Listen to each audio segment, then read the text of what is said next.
பழைய இரும்பு கடையிலேருந்து ரூ. 500 கொடுத்து இந்த லேப்டாப் நம்ம எடுத்துகிட்டு வந்துருக்கோம். இதில் வந்து பார்த்திங்கன்னா ரூ. 500 எடுத்தது பெருமையாக இருந்துச்சு. ஆனால் எடுத்துகிட்டு வந்து பார்த்ததுக்கப்புறம் தான் தெரிஞ்சு ரூ. 500 நஷ்டமாயிடுமோன்னு சொல்லிட்டு. இருந்தாலும் வந்து பார்த்திங்கன்னா இதில் ஏதாவது ஒரு ஸ்பேர் நம்மளுக்கு யூஸ் ஆச்சுன்னா போதும். ஹார்ட் டிஸ்க்கோ ரேமோ ஏதாவது போர்டு ஒன்று நல்லா இருந்தால் கூட போதும், நம்ம அந்த அமௌண்ட் எடுத்துடலாம். இருந்தாலும் வந்து பார்த்திங்கன்னா இது ரெடி பண்ணுறதுக்காக நம்ம இப்போ முயற்சி பண்ணலாம். இதுக்கு ஃபஸ்ட்டு வந்து பார்த்திங்கன்னா 2 கிளாம்ப் உடஞ்சிருக்கு. இந்த கிளாம்ப் உடஞ்சது நம்மளுக்கு பிரச்சனை கிடையாது.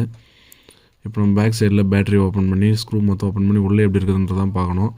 ஃப்ரண்ட்டில் பார்க்கும்போது ஓரளவுக்கு நல்லா இருந்துச்சு. பேக்கில் பாருங்கள் ரொம்ப அடி வாங்கிட்டு இருக்குது லேப்டாப்பு. என்ன பண்ணுறதுன்னு தெரியல. நம்ம அடுத்து வந்து பார்த்திங்கன்னா சர்வீஸ் பண்ணுறதா இல்லை ஸ்பேராக பிரிக்கிறதான்னு தான் பார்க்க போகிறோம். ஸ்க்ரூ போடுறதெல்லாம் கூட வந்து பார்த்திங்கன்னா மொத்தமாக துரு பிடிச்சிட்டு ரொம்பவே டேமேஜ் ஆகிட்டு இருக்குது. லேப்டாப்பில் யூஸ் பண்ணுற எல்லாமே வந்து பார்த்திங்கன்னா மொபைல்லே வந்துச்சு.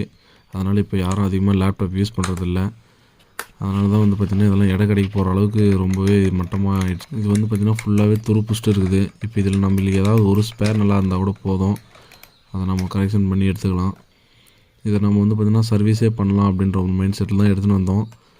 இப்போ நம்ம ஏதாவது ஒன்று பண்ணி இதை ஆன் பண்ணுறது தான் பார்க்கணும். இப்போ நான் வந்து பார்த்திங்கன்னா இதுக்கு முன்னாடி வீடியோவில் சொல்லியிருப்பேன், டிஸ்பிளே வரலன்னா ஃபஸ்ட்டு நம்ம பார்க்க வேண்டியது ரேம் தான் சொல்லி. இப்போ இதில் ரேம் என்ன எத்தனை ஜிபி ரேம் இருக்குன்றதை நம்ம இப்போ எடுத்து ஒரு யூஸராக லேப்டாப் ஃபஸ்ட்டு வாங்க போகிறோன்னா நம்ம அது ஆன் ஆகுதா அப்படின்னு தான் ஃபஸ்ட்டு பார்க்கணும். டிஸ்பிளே டேமேஜ் ஆகாமல் இருக்குதான் ஃபஸ்ட்டு பார்க்கணும். அதே வந்து பார்த்திங்கன்னா நம்ம ஒரு ஸ்பேருக்காக எடுக்கிறோன்னு சொன்னால் ஓப்பன் பண்ணியிருக்காங்களா, ஓப்பன் பண்ணி எதனா எடுத்துருக்காங்களான்னு தான் நம்ம பார்க்கணும். இதில் வந்து பார்த்திங்கன்னா எதுவும் எடுக்கல. இருந்தாலும் வந்து பார்த்திங்கன்னா இந்த லேப்டாப்பில் ஒன்றுமே இல்லை. ரூ. 500 கிடைக்குதுன்னு நானும் ஒரு ஆச்சரியப்பட்டு எடுத்துட்டேன். ஆனால் இப்போ தான் தெரியுது ஏன் எடுத்தோமோன்னு தெரியுது.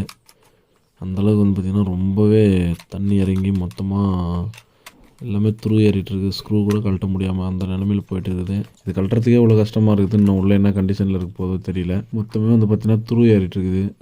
ரொம்ப கஷ்டம்தான் இது க்ளீன் பண்ணி இதை நம்ம ரெடி பண்ணுறது. பார்ப்போம். இது இப்போது நம்ம ரேம் செக் பண்ணிவிட்டு இந்த ப்ராசஸர் க்ளீன் பண்ணி போட்டோம். நம்ம ஆன் ஆகுதுன்னு மட்டும் பார்ப்போம். ஆன் ஆச்சுன்னா போர்டு, ஆன் ஆகலைன்னா ரேமும் ஹார்ட் டிஸ்க்கும். மற்றபடி மீதியெல்லாம் வந்து நம்மளும் தூக்கி தான் போடணும் ஓரமாக. இந்த லேப்டாப்புக்கு ஃபேனல் மாற்றத்துக்கும் ஃப்ரேம் மாற்றத்துக்கும் வரத்துக்குலாம் சான்ஸே கிடையாது. இது ஃபஸ்ட்டு கொடுத்த கவர்மெண்ட் லேப்டாப். இது 2GB ரேம் லேப்டாப்பு. இதுக்காக எந்த கஸ்டமரும் வந்து நிற்க மாட்டாங்க நம்மக்கிட்ட சர்வீஸ் பண்ணி கொடுங்கன்னு சொல்லிட்டு. இதில் இருக்கிற ஸ்க்ரூ மொத்தமாக போயிட்டுருக்குது. இல்லைன்னா நம்ம இதை மொத்தமாக ஓப்பன் பண்ணி நீட்டாக க்ளீனாக செக் பண்ணிடலாம். அந்த ஹார்ட் டிஸ்க் வந்து வேலை செய்யாமல் போகும். அதனால் இந்த லேப்டாப் எவ்வளோ தூரம் தூக்கி போட்டாங்க, எப்படிலாம் வச்சுருந்தாங்கன்னு தெரியாது.